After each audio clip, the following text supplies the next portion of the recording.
수험생 여러분 안녕하십니까. 부동산 공시법의 송료입니다. 자, 이번 시간은 이제 2018년도 29회 공인중개사 시험을 대비하는 입문과정이죠. 그래서 이번 첫 시간에는 이번 시간에는 공간정보의 구축 및 관리에 관한 법률 이 부분에 대해서 간략하게 정리를 하는데요. 일단 기본적으로 여러분들이 이제 앞으로 저와 함께 이제 공부하셔야 될 그 과목이 부동산 무엇이다? 공시에 관한 법률. 그래서 줄여서 그냥 보통 부동산 공시법 이렇게 이제 표현을 하는데, 이 부동산 공시라고 하는 것은 널리 알린다라는 그런 개념이거든요. 널리 알린다 이렇게 이제 표현하는데, 이러한 부동산 공시에 관한 법률 해가지고 이제 우리가 앞으로 이제 배워야 될 법률은 이제 두 가지다 이렇게 보시면 돼요. 그 중에 이제 하나가 바로 뭐냐면 공간 정보. 이 공간 정보의 구축, 이 공간 정보의 구축 및 관리에 관한 법률 이 부분하고요. 그 다음에 두 번째로는 부동산 등기법. 부동산 등기법. 이 두 개의 법이 이제 부동산 공시에 관한 법령에 이제 포함되는 내용인데, 이 공간정보 구축 및 관리에 관한 법률을 줄여서 우리가 공간정보법이다 이렇게 표현을 해요. 근데 과거에 우리가 과거에 이제 지적이라는 법, 지적법하고 측량하고 수로가 합쳐지면서 이제 이 법이 만들어졌는데, 이 안에는 이 공간정보의 구축 및 관리에 관한 법률 안에는 세 개를 이제 포함하고 있습니다. 측량이라는 것과 지적이라는 것과 수로조사 이 세 개의 어떠한 그 내용을 여기 이 안에 이제 포함을 하고 있는데, 실질적으로 우리가 공인중개사 시험에 나오는 부분은 이 안에서 어떤 부분만 지적과 관련된 내용만 시험에 이제 출제가 된다라고 보시면 돼요. 그래서 전체 공시법에서는 24문항 정도의 문제가 출제됩니다. 24문항이 출제가 되는데, 이 중에 공간정보의 구축 및 관리에 관한 법률에서 지적 관련된 파트가 몇 문제? 12문항 정도가 이제 출제가 되고요. 그 다음에 부동산 등기법 이 부분에서도 마찬가지로 12문항 정도가 시험에 이제 출제가 됩니다. 그래서 합의 전체 24문항이 이제 출제가 되고요. 세법에서 16문제가 나와서 합쳐서 이제 40문항이 되면서 하나의 과목으로 이제 구성을 하고 있습니다. 공간정보 구축 및 관리에 관한 법률은 12문제 모두 이 조문에서만 시험에 출제된다고 보시면 돼요. 12문제가 모두 이 조문에서만 이제 출제가 됩니다. 그래서 이번에 28회 시험에서도 역시 12문제 모두 조문에서만 출제가 됐어요. 조문에서만. 그래서 어느 정도 우리가 꾸준하게 여러분들이 공부를 하고 쫓아오시면 12문항 정도는 쉽게 아마 맞힐 수가 있을 겁니다. 이 부분은요. 그 내용도 등기법에 비해서 양이 많지 않습니다. 양이 많지 않고요. 충분히 12문항 정도를 다 맞힐 수 있는 그런 정도의 어떠한 내용이고요. 아주 깊은 내용은 시험에 나오지 않습니다. 기본적인 내용으로 출제가 되고 있기 때문에 지금부터 이제 꾸준하게 1년 동안 준비 잘 하시면은 충분히 아마 12문제 정도 고득점을 맞을 수 있는 그런 부분이고요. 계속 우리 수업할 때도 말씀드리겠지만 기출문제만 충분히 보셔도, 기출문제만 잘 다뤄서 보셔도 거의 10개 이상은 충분히 맞출 수 있습니다. 이번에 시험에 28회 시험에서도 거의 기출문제하고 거의 동일하게 시험에 이제 출제가 됐었습니다. 왜냐하면 우리가 전체적으로 보시면 28회라고 하는 이 과정을 거쳐가지고 이 문제가 출제됐기 때문에요. 굉장히 문항수도 뭐 민법하고 개론에 비해서 많지 않지만 웬만큼 시험에 나올 만한 문제들은 이미 다 나왔어요. 그러니까 더 이상 새로운 문제는 없다라고 보시면 돼요. 그래서 기출문제를 잘 정리해서 보시면 좋은 결과가 있을 것이고요. 그 다음에 이제 부동산 등기법. 이 부동산 등기법은 해마다 이제 많은 학생들이, 수험생들이 이 부동산 등기법을 가지고 굉장히 이제 고민을 합니다. 근데 기본적으로 이 부동산 등기법은 민법. 이 민법에서도 민법은 우리가 네 개 정도로 나눠지죠. 총칙하고 물권법하고 계약법하고 그다음에 특별법 해가지고 4개로 나눠지는데, 물권법하고 좀 밀접한 좀 관련이 있습니다. 물권법하고 밀접한 관련이 있기 때문에 민법이 어느 정도 정리가 되면 등기법도 좀 더 이제 수월하게 공부할 수가 있어요. 근데 이제 민법이 이제 생각보다 공부하실 때 그렇게 쉬운 과목이 아니잖아요. 그러다 보니까 민법과 연관이 있는 등기법이 계속적으로 이제 민법에 대한 용어도 나오고 민법의 개념을 좀 알아야 되는데 이 부분이 정리가 안 된 상태에서 얘를 보려고 하면은 용어라든지 이런 부분에서도 상당히 좀 혼란스러울 때가 상당히 좀 많습니다. 28회 때 이제 그 등기법의 어떤 기출문제 유형을 보게 되면 한 두 문항 정도가 난이도가 좀 높았던 그런 문제가 나왔고요. 10문제 정도는 역시 기존의 기출문제하고 크게 다르지 않게 시험에 이제 출제가 됐었습니다. 근데 시험이라는 것이 항상 쉽게 나오면 상관없는데 시험이 어렵게 나올 수도 있잖아요. 그래서 공부를 하실 때도 어렵게 나왔을 때 합격할 수 있게끔 어느 정도 공부를 하셔야 돼요. 쉽게 나오면 뭐 당연히 붙는 거고요. 그래서 조금 이제 공부하실 때 너무 쉬운 것만 보지 마시고 좀 더 응용적인 부분도 좀 보시면서 공부를 하셔야 돼요. 그래서 24문항 정도가 이제 출제가 되는데 뭐 다 맞을 수는 없어요, 사실은. 왜냐하면 우리가 이 부동산 공시법만 공부하면 다 맞을 수 있겠지만 여러 개의 어떤 과목을 공부하다 보니까 다 맞을 수는 없고 여기에서 한 20문항 정도만 맞아도 여기다 세법을 이제 포함을 하게 되면 자연스럽게 60점 이상을 득점할 수가 있을 겁니다. 그래서 20문항 정도를 목표로 해가지고 준비를 하시면 뭐 그렇게 뭐 스트레스를 많이 받고 그런 과목은 아니에요. 그래서 이제 부동산 공시법은 이렇게 공간정보의 구축 및 관리에 관한 법률하고 이 부동산 등기법으로 이제 나눠지는데 공시한다고 했죠? 뭘 공시하느냐 이거죠. 어떤 거를? 공간정보의 구축 및 관리에 관한 법률은 사실관계를 공시하는 겁니다. 사실관계를 공시하는 것이 바로 무엇이다? 공간정보의 구축 및 관리에 관한 법률에서 지적의 어떤 역할이 되는 것이고 부동산 등기법은 권리관계를 공시하는 거예요.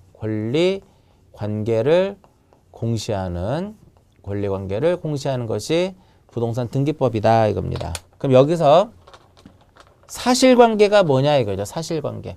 여기서 말하는 사실관계는 토지의 표시라고 생각하시면 돼요. 토지의 표시. 뭐 계속적으로 이제 앞으로 우리가 토지 표시에 대해서 계속 설명해 드리지만 소재라든지 소재, 그 다음에 지번, 지목, 면적, 경계, 좌표 6개를 우리가 토지 표시라고 하거든요. 이러한 소재, 지번, 지목, 면적, 경계, 좌표 이러한 것들을 공시하는 것이 바로 뭐다? 이런 것들을 공시하는 것이 공간정보의 구축 및 관리에 관한 법률이에요. 이와 반면에 부동산 등기법은 무엇을 공시한다? 권리관계를 공시하더라 이겁니다. 이 권리에는 이제 크게 두 가지로 이제 볼 수 있죠. 두 가지로 볼 수 있는데 물권하고 채권으로 이제 구분이 되는데 채권에는 이제 임차권하고 환매권이 있죠. 임차권하고 환매권이 있는데 등기법에서도 이제 임차 환매권을 공부하겠지만 민법에서도 이제 이러한 내용들이 기본적으로 계약법을 가서 보면은 이런 부분들이 또 정리가 돼요. 그래서 민법이 어느 정도 정리가 되면 자연스럽게 이 부분도 정리가 될 수 있고요. 물권에는 이제 점유권하고 이 점유권하고 본권으로 구분이 됩니다. 점유권하고 본권으로 구분이 되고 점유권은 다시 몇 개로? 이제 2개로 구분이 돼요. 소유권하고 이 소유권을 제한하는 그 제한 물권으로 구분이 된다 이겁니다. 제한 물권은 다시 몇 개로? 2개 정도로 나눠져요. 용익물권, 사용 수익, 소유권이라고 하는 것은 사용하고 수익하고 처분하는 권리가 이제 소유권이죠. 물건을. 근데 용익물권은 사용하고 수익을 제한하는 것이 바로 무엇이다? 용익물권이다 이겁니다. 그래서 용익물권에는 이제 3가지가 있어요. 3가지. 지상권이라는 것이 있고, 그 다음에 지역권이 있고, 그 다음에 전세권 이런 것들이 이제 존재를 하고요. 그 다음에 담보물권. 담보물권에는 뭐 대표적으로 저당권이라든지 유치권이라든지 저당권, 유치권, 질권 뭐 등등 뭐 채권, 담보권 이런 식으로 해가지고 물권이 이렇게 존재합니다. 그래서 우리가 등기법은요 이러한 권리관계를 공시하는데 점유권하고 참고적으로 점유권하고 유치권하고 질권은요 등기가 안 돼요. 나머지 이러한 것들을 무엇한다? 공시하는 겁니다. 즉 대표적으로 이 소유권하고 소유권 이외의 권리를 공시하는 것이 바로 보다 부동산 등기법의 역할이더라 이겁니다. 그래서 딱 나눠져 있어요. 그래서 지적을 공부하다 보면은요 전부 다 어떤 내용만 공부하냐면은 지목, 면적, 경계, 좌표 이러한 내용들을 계속적으로 이제 우리가 공부를 하는 내용들이고 부동산 등기법을 공부하다 보면 매번 이러한 권리관계 이러한 것들을 어떻게 우리가 등기를 할 것이냐 어떠한 절차를 거쳐서 등기를 할 것이냐 이런 부분들을 이제 공부하게 되는 것이 부동산 등기법입니다. 등기법. 그래서 앞으로 이제 우리가 1년 동안 이제 공간정보의 구축 및 관리에 관한 법률하고 이제 부동산 등기법에 대한 내용을 정리하는데 이 공간정보 구축 및 관리에 관한 법률은요 전체적으로 내용을 봤을 때 한 요 정도 돼요. 이 정도. 등기하고 한번 비교를 해보면 이 안에서 이제 몇 문제가 출제가 되는 거 12문제가 출제가 되는 거고요. 그 다음에 이제 부동산 등기법은 내용이 한 요 정도 됩니다. 등기법, 지적법보다는 조금 많아요. 그렇다고 뭐 월등히 많은 건 아닌데 조금 많은 편이고 문제의 어떤 유형도 이 공간정보 구축 및 관리에 관한 법률보다는 부동산 등기법이 문제 유형도 다양하게 우리가 문제를 출제할 수가 있어요. 여기서 몇 문제가 출제가 되냐면 12문제가 이제 출제가 됩니다. 12문제가. 그래서 제가 해마다 이제 이 그림을 그려놓고 이제 말씀을 드리는데 요만한 어항에다가 요만한 어항에다가 12마리 고기를 집어넣고 잡으려면은 다 잡을 수는 있죠. 그래서 지적은 쉽게 우리가 12문항 정도를 맞출 수가 있어요. 근데 등기법은 큰 연못에다가 큰 저수지라고 할까요? 큰 저수지에다가 12마리의 고기를 놓고 이거를 잡으려고 하니까 잡힐 듯 말 듯 그래요. 그래서 조금 공부하실 때 조금 힘든 그런 부분 중에 하나가 이런 것 때문에 그래요. 다양한 유형의 어떤 문제가 존재하기 때문에. 얘는 완전히 단순해요. 문제가. 단순하더라 이겁니다. 얘는 단순한 것보다는 좀 다양한 어떤 문제의 어떤 성격을 가지고 있기 때문에 공부하실 때 등기법이 조금 어려워요. 그 정도는 좀 감안하시고 공부를 좀 하실 필요는 있고요. 가장 이제 중개사 공부하실 때 가장 중요한 것 중에 하나가 전략을 잘 세우셔야 돼요. 전략을. 그래서 여기서 공간정보 구축 및 관리에 관한 법률에서 12문제를 나오고 여기서도 12문제가 나오고 세법에서 몇 문제가 나와요. 세법에서 16문제가 나오거든요. 이 안에서 몇 문제만 맞추면 돼요. 60점을 목표로 한다고 하면 24문제 정도만 맞추면 된다 이겁니다. 24문제만. 그럼 지적에서 12문제 정도 다 맞는다고 가정을 하고 다는 못 맞지만 거의 맞출 수는 있어요.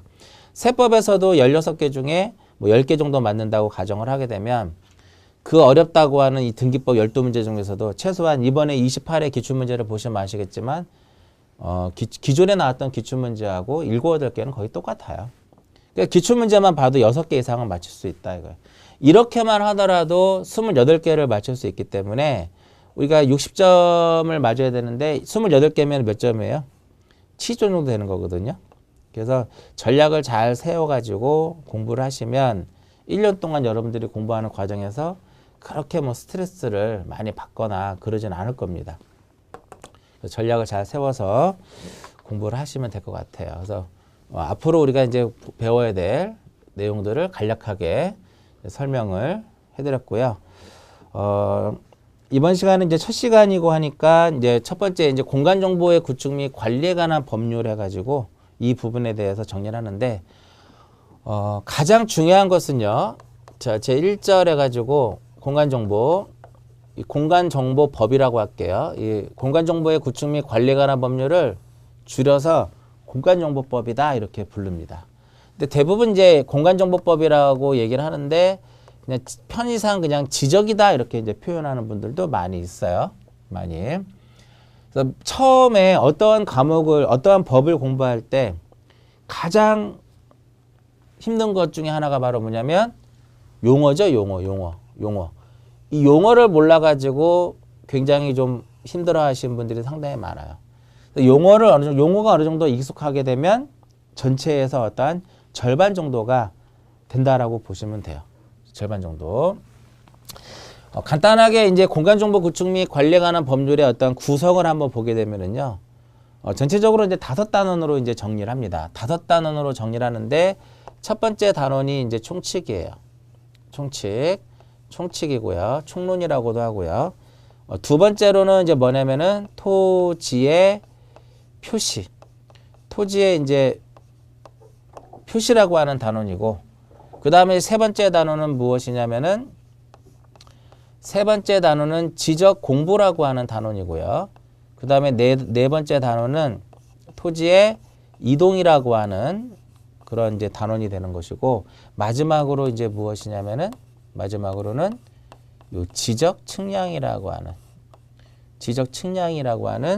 이제 단원으로 이제 구성을 해서 전체적으로 이렇게 5단원으로 이제 정리가 됩니다. 이제 출제의 어떠한 유형을 보게 되면은요, 출제의 빈도를 보게 되면 총론에서는 이제 주로 시험에 뭐가 나오냐면은 용어가 주로 시험에 나옵니다. 용어가. 근데 이번에는 시험에 용어가 나오지 않았는데 총칙에서는 다른 거 다 제껴놓고 용어만 잘 정리하시면 되고요.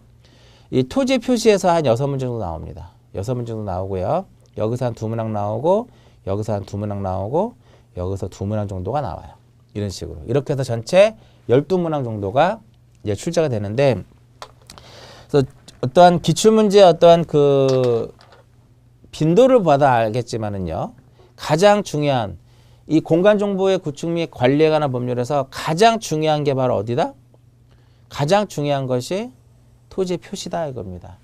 여기서 6문제 정도가 나와요. 이 안에서 6문항 정도가 이제 출제가 된다 이겁니다. 그러면 이 토지의 표시를 공부를 하게 되면은요, 이렇게 돼요. 지적 공부도 도움이 되고요. 토지의 이동 쪽도 공부가 되고, 지적 측량 쪽도 다 이제 어느 정도 연결이 되어 있습니다. 연결이. 그래서 이번 시간에는 공간정보 구축 및 관리에 관한 법률에서 우리가 여러분들이 반드시 알아야 될 그 용어 부분을 정리를 좀 같이 해드립니다. 용어가 가장 중요하거든요. 그래서 교재 보시면 제1절 의의가 있고요. 그 밑에 뭐 연역이 있는데 연역은 뭐 지금 안 보셔도 상관없고요. 제2에 보시면 지적 용어 해가지고 용어가 전체적으로 11까지 해가지고 지적 측량까지 해서 용어가 쭉 나열되어 있습니다. 그래서 용어부터 한번 먼저 볼게요. 용어. 지적이라고 하는 것을 우리가 그 보통 정리를 할 때 이렇게 많이 정리를 해요. 국토교통부 장관. 이 국토교통부 장관은 옛날에는 이제 국가라고 했는데 지금은 이제 국토교통부 장관이라고 표현을 해요. 조문에서. 그래서 국토교통부 장관은 모든 토지에 대해서 이 모든 토지에 대해서 무엇을 하냐면은 조사를 해요. 조사 또는 측량을 합니다. 이렇게 이 조사 또는 측량을 하는 이유는 뭐냐면은 정보를 얻기 위해서 하는 겁니다. 어떤 정보를 취득하기 위해서 우리가 필수적으로 해야 되는 것이 조사. 경우에 따라서는 무엇? 측량 이렇게 표현하는 거거든요. 그래서 모든 토지에 대해서 조사 측량을 해가지고 이것을 어디에다가 지적 공부라고 하는 이 공적인 장부에다가 무엇하는 것? 등록하는 것. 이게 바로 지적의 큰 틀이에요. 큰 틀이다 이겁니다. 사람이 태어나면은 호적에다 올리듯이 모든 토지를 어디에다가 지적 공부에다 무엇하도록 되어 있다? 등록을 하도록 되어 있어요. 이렇게 지적 공부에 등록을 하기 위해서는 이러한 과정이 필요하다 이겁니다. 조사라든지 측량이라고 하는 이러한 과정이 필요한데 첫 번째 용어에 보시면 뭐가 나와요? 지적 공부가 나온다. 이거 지적 공부. 처음에는 공부하실 때 가장 이제 중요한 것 중에 하나는 뭐냐면 공부하실 때 수업만 들어서도 충분히 우리가 외울 수 있고 답을 찾을 수 있는 문제들이 있어요. 그런 것들이 이제 지적 공부에 어떤 것들이 해당되는지 1년을 공부하는 과정에서 지적 공부라는 말은 수도 없이 우리가 나오는 내용들이기 때문에 어떤 시간을 투자해 가지고 지적 공부에 뭐가 있는지 외우시는 것보다는 수업을 들으시면서 자연스럽게 이제 이제 공부를 하시는 거고요. 수업을 듣는데도 불구하고 잘 이해가 안 되고 정리가 안 되는 그런 부분들은 나름대로 시간을 투자해가지고 정리를 하셔야 돼요. 정리를. 자, 지적 공부에는 이제 크게 이제 두 가지로 봅니다. 두 가지로. 그냥 지적 공부라는 것이 있고요. 지적 공부라는 것이 있고, 그 다음에 지적에서 2000년도 전에 1997년 정도, 1997년도, 그러니까 2000년도라고 가정을 하게 되면요. 2000년도 들어와가지고 기존에는 우리가 지적이 종이로 되어 있었거든요. 도면 자체가 종이로 되어 있었고, 토지대장이라든지 임야대장 이런 것들이 전부 다 종이로 되어 있었는데, 그러다 보니까 시대의 어떤 흐름이 안 맞다 이거예요. 그래서 2000년도 들어오면서 모든 지적 공부를 전산화를 합니다. 우리 예전에 인감증명이라든지 호조등본이라든지 이런 것들을 우리가 종이로 되어 있는 것을 전부 다 전산화가 돼가지고 어디든 우리가 가서 인감이라든지 다 우리가 그 출력을 할 수 있듯이 지적 공부도 지금은 전부 다 전산화가 돼 있어가지고요. 우리가 지적 공부를 등본이라도 열람을 하고자 할 때는 그냥 소관청 아무 데나 가서 신청을 해도 발급받을 수 있는 것이죠. 그래서 우리가 지적 공부를 전산화를 한 것을 정보 처리 시스템이다 이렇게 정보 처리 시스템이다 이렇게 표현을 해요. 즉, 이 정보 처리 시스템에다가 기록하고 저장을 하는 것도 얘도 무엇이다? 지적 공부다라고 이제 표현을 하는 겁니다. 그러니까 지적 공부에는 몇 개가 있냐면 크게 이제 세 가지로 분류가 돼요. 대장이라는 것이 있고 도면이라는 것이 있고 대장이라든지 도면은 우리가 일상생활에서도 사용하는 용어 중에 하나죠. 근데 이번에 경계점 좌표 등록부. 이 경계점 좌표 등록부는 잘 사용하지 않은 용어이기 때문에 헷갈려요. 경계점 좌표 등록부 이렇게 존재합니다. 그래서 도면에는 다시 몇 개가 있냐면 두 개가 있습니다. 도면에는 이제 두 개가 있는데 그 중에 하나가 뭐가 있냐면은 지적도가 있고 임야도가 있다. 이거면 지적도, 임야도. 대장에는 이제 네 개가 있습니다. 그 중에 하나가 토지대장하고 그 다음에 임야대장.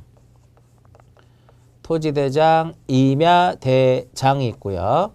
그 다음에 공유지 연명부. 공유지 연명부가 있고요.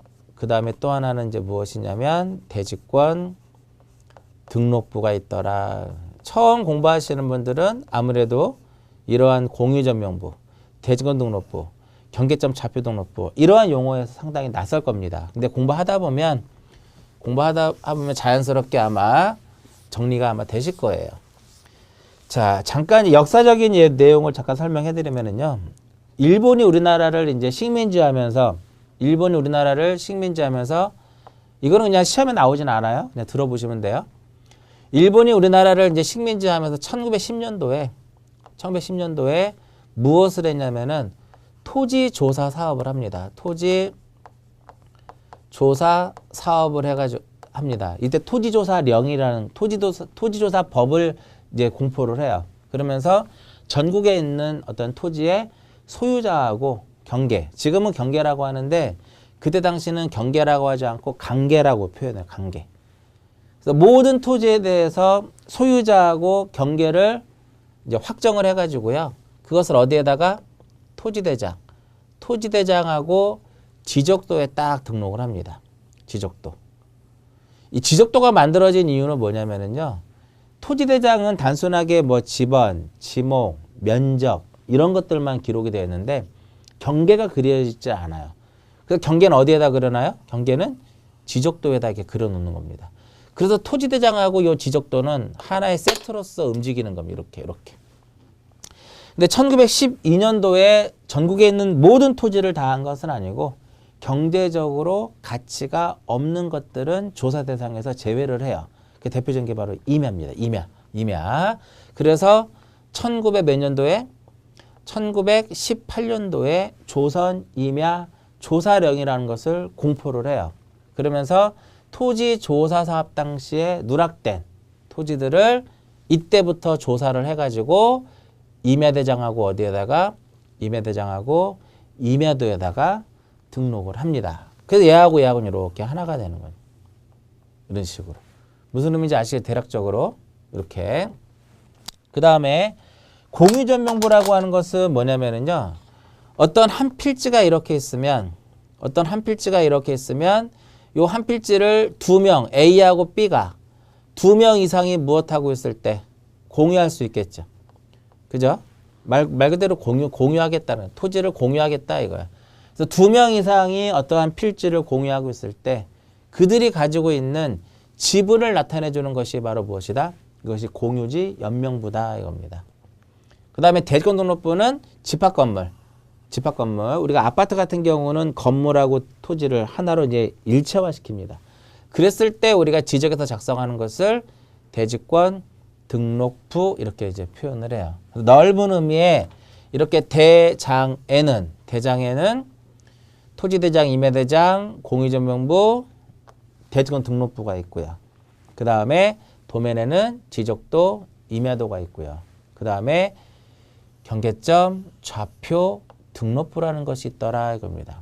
말 그대로 경계점, 좌표, 등록부는 경계점이라는 것을 좌표로 등록할 때, 경계점을 좌표로 등록할 때 작성하는 지적 공부를 무엇이라 한다?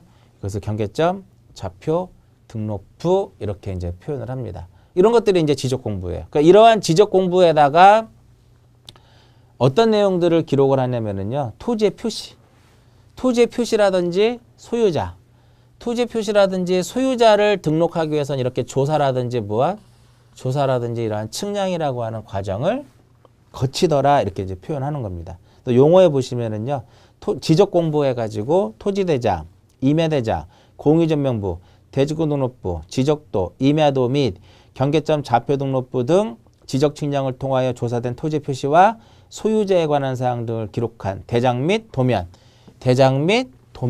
이렇게. 그 다음에 가로 열고 뭐라고 써 있어요? 정보 처리 시스템을 통해서 기록하고 저장하는 것도 역시 무엇이 된다? 지적 공부다 이렇게 이제 표현을 합니다. 그럼 이제 시험에 이제 어떤 것들이 나오냐면은 그 지적 공부가 아닌 것은 뭐냐 이거죠. 이거 법에서 이 정도만을 우리가 공부라고 표현해 놨기 때문에 여기에 표현되지 않은 나머지는 지적 공부가 아닙니다. 대표적으로 그게 바로 뭐냐면 바로 밑에 용어 나오는 부동산 종합 공부예요. 부동산 종합 공부하고 그 다음에 연속 지적도. 그래서 부동산 종합 공부하고 연속 지적도라는 것은 지적 공부다 아니다? 일단은 지적 공부는 아니다라는 거. 이게 일단 핵심이죠. 지적 공부는 아니다라는 거. 이렇게. 그럼 여기서 용어를 이제 다시 보시면은요. 그럼 부동산 종합 공부는 뭐냐 이거죠. 이게 도대체 뭐냐 이거지. 이게 시험에 굉장히 잘 나오는데 28회 때 이 부동산 종합 공부가 나올 거라고 모든 사람들이 예상을 했습니다. 근데 예상을 뒤엎고 시험에 출제가 안 됐어요. 그렇다고 해서 난이도가 높은 다른 문제가 나온 것은 아니고 출제를 분명히 예상했음에도 불구하고 시험에 나오지 않았죠. 이 부동산 종합 공부가 왜 만들어졌냐면은요. 배경을 잠깐 설명해 드리면은 부동산과 관련된 공부들이 너무 많다 이거예요. 뭐 이런 토지 대장도 있고 임야 대장도 있고 건축으로 따지면 건축물 대장도 있고 등등 등기부도 있고 여러 가지가 많다 보니까 거의 뭐 18종 정도 된다고 얘기를 해요. 그래서 우리가 2000년도 중반 정도부터 이제 연구를 합니다. 부동산과 관련된 내용들을 하나의 공부로서 통합해서 관리하는 것이 어떻게 했느냐 해가지고 지적에서 연구를 해서 한 3년 전부터 도입을 해가지고 이제 등장을 합니다. 그래서 굉장히 한때 시험에 많이 나왔던 그런 문제 중에 하나예요.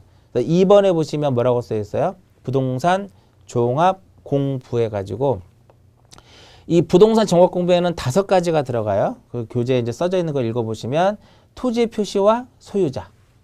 그러니까 이렇게 간단하게만 쓰면 토지의 표시와 소유자에 관한 사항. 두 번째로 건축물의 표시와 소유자에 관한 사항. 세 번째 부동산의 가격에 관한 사항. 그 다음에 네 번째로 토지의 이용 및 규제에 관한 사항, 그 다음에 등이라고 쓰여 있죠. 가격에 관한 사항 등, 그 등 중에 하나가 더 들어가는데 그게 바로 뭐냐면 부동산 권리에 관한 사항이다. 이렇게 표현이 되는 겁니다. 이러한 것들을 모두 다 기록해 놓은 것을 무엇이라 한다? 부동산 종합 공부다라고 표현을 합니다. 그래서 마지막 줄에 종합 정보를 정보관리 체계를 통하여 기록 저장한 것을 무엇이라고 하냐면 부동산 종합 공부. 그래서 간단하게 지금 이제 처음 입문 과정이기 때문에요. 부동산 종합 공부는 이 부동산과 관련된 종합적인 어떤 내용들을 다양한 정보들을 여기다가 기록하고 저장한 것을 부동산 종합 공부구나. 이 정도만 기억을 하시면 되고요. 그 다음에 지적도 앞에 연속 지적도가 있는데요. 여기 용어를 잘 보시면 지적도라고 하는 앞에 뭐가 붙었어요? 연속이라는 말이 붙었어요. 연속. 말 그대로 옛날에는 이 도면이 하나하나의 낱장낱장의 이렇게 도면이에요. 하나하나 낱장. 그러다 보니까 하나하나의 낱장으로 되어 있다 보니까 이 도면을 서로 이렇게 어떻게 연결을 할 수가 없다. 연결을 할 수가 없어요. 그래서 좀 전에 제가 말씀드린 것처럼 2000년도 들어오면서 지적과 관련된 이러한 공부들을 전부 다 전산화를 합니다. 전산화를 해가지고 우리나라의 모든 지적도를 전부 다 스캐너라든지 집에 보면 우리가 복사하기 스캐너 있잖아요. 스캐너로 이걸 읽어드려가지고 이것을 전산 파일로 다 저장을 시켜놓습니다. 그렇게 함으로써 도면들을 서로 간에 이렇게 어떻게 할 수 있어요? 도면들을 서로 간에 이렇게 연속해서 이렇게 도면을 볼 수 있다. 연속해서 이렇게 도면을 만들 수 있다. 이거 연속 지적도를. 이게 바로 연속 지적도의 개념이에요. 그래서 연속 지적도는 핵심이 세 가지예요. 첫 번째, 지적 측량을 하지 않는다 이거죠. 지적 측량을 실시하지 아니하고, 즉 좀 전에 전산화된 도면을 이용한다 그랬잖아요. 지적 측량을 실시하지 아니하고 전산화된 지적도 임야도를 이용하는 겁니다. 지적도라든지 전산화된 지적도 임야도 파일을 이용을 해가지고 이거를 서로 간에 이 도면을 붙이려면은요. 경계점들을 서로 어떻게 해야 돼요? 경계점들을 서로 연결해서 만든 도면이 바로 무엇이다? 연속 지적도다 이겁니다. 얘는 일종의 우리가 일반 국민들의 어떤 편의를 위해서 만들어 놓은 거거든요. 그래서 이 연속 지적도를 가지고서는 측량을 할 수가 없어요. 지적 측량을 할 수가 없다 이렇게 보시면 돼요. 그럼 이제 뭐 앞으로도 계속 나오겠지만 연속 지적도라는 것은 뭐다? 전산화된 지적도 임야도를 이용을 해가지고 서로 경계점들을 서로 연결해서 만든 거구나. 이것보다 더 중요한 것은 정확도가 떨어져요. 그러다 보니까 이것을 가지고 무엇을 할 수 없다? 지적 측량에는 활용할 수 없다라는 거. 그 다음에 부동산 종합 공부하고요. 연속 지적도는 일단은 뭐는 아니다? 지적 공부는 아니다라는 거. 이게 가장 일단 지금 현재로서는 중요한 지문 중에 하나입니다. 그래서 지적 공부에 대한 용어를 잠시 설명을 해드렸고요. 앞으로 우리가 지적 공부라고 하는 내용들은 꾸준하게 나올 겁니다. 꾸준하게 나오니까 잘 정리해서 보시고요. 자, 지적 업무는요. 지적 업무는 대체적으로 누가 이제 대부분 지적 업무를 수행을 하냐면은 지적소관청이라는 곳에서 지적소관청이 지적 업무의 90%를 담당을 합니다. 거의 90%가 지적소관청이라는 곳에서 소관청에서 지적 업무를 이제 담당을 합니다. 그래서 지적소관청이라고 하는 것은 이러한 지적 공부를 지적소관청이란 이러한 지적 공부를 무엇하는 관리하는 지적 공부를 관리하는 시장, 군수, 구청장을 무엇이라고 하냐면 지적소관청이다라고 얘기를 해요. 시장, 군수, 구청장 이것을 우리를 무엇이라 한다? 지적소관청 이렇게 표현을 해요. 그래서 지적소관청이란 지적 공부를 관리하는 시장, 군수, 구청장을 말한다 이겁니다. 앞으로 우리가 이 공간정보 구축 및 관리 관한 법률을 쭉 하다 보면은요, 소관청이라는 말이 엄청 많이 나옵니다. 참고적으로요, 소관청이 무엇을 하고자 할 때 필요에 따라서 승인을 얻어야 되는 경우도 있거든요. 소관청이 만약에 지번을 변경하고자 한다, 뭐 축척을 변경하고자 한다, 그럴 때 이제 승인을 얻어야 되는데, 그럼 승인권자는 누가 되는 거냐면은 대부분 시도지사다 이렇게만 기억하세요. 아, 지적소관청이 무엇을 하고자 한다, 누구의 승인을 얻어야 되는가? 정답은 시도지사. 자, 지적소관청 용어에서 또 하나 이제 보셔야 될 것이, 시장에서는 제외될 시장이 있고요. 그 다음에 구청장에서는 포함될 구청장이 있다 이렇게 보시면 돼요. 교재 보시면은 지적소관청이란 지적공부를 관리하는, 그 다음에 시장이라고 써 있고요. 시장의 맨 마지막에 뭐라고 써요? 가로 열고 가로 닫고의 맨 마지막에 자치구가 아닌 구를 두는 시의 시장은 제외한다. 자치구가 아닌 구를 두는 시의 시장은 제외한다. 대표적으로 수원시장. 수원시에는요, 영통구도 있고 팔달구도 있고 장안구도 있고 하는데, 그러한 수원시에 존재하는 구들은 자치구가 아니에요. 자치구가 아닌 구를 두는 시의 시장은 제외한다 이겁니다. 그러면 그 수원시장은 소관청이 아니다 이거야. 누가 소관청이냐? 영통구청장, 팔달구청장. 즉 여기서 구청장에서의 포함은 자치구가 아닌 구의 구청장을 포함한다라고 표현을 해요. 결과적으로 뭐냐면, 시장 중에서는 소관청이 아닐 수도 있다 이거예요. 제외되는 경우도 있으니까. 근데 꼬리에 뭐가 붙어 있으면, 꼬리에 구청장이라는 말이 붙어 있으면, 이유 불문하고 전부 다 얘네들은 무엇이 된다? 지적소관청이다 라고 표현을 해요.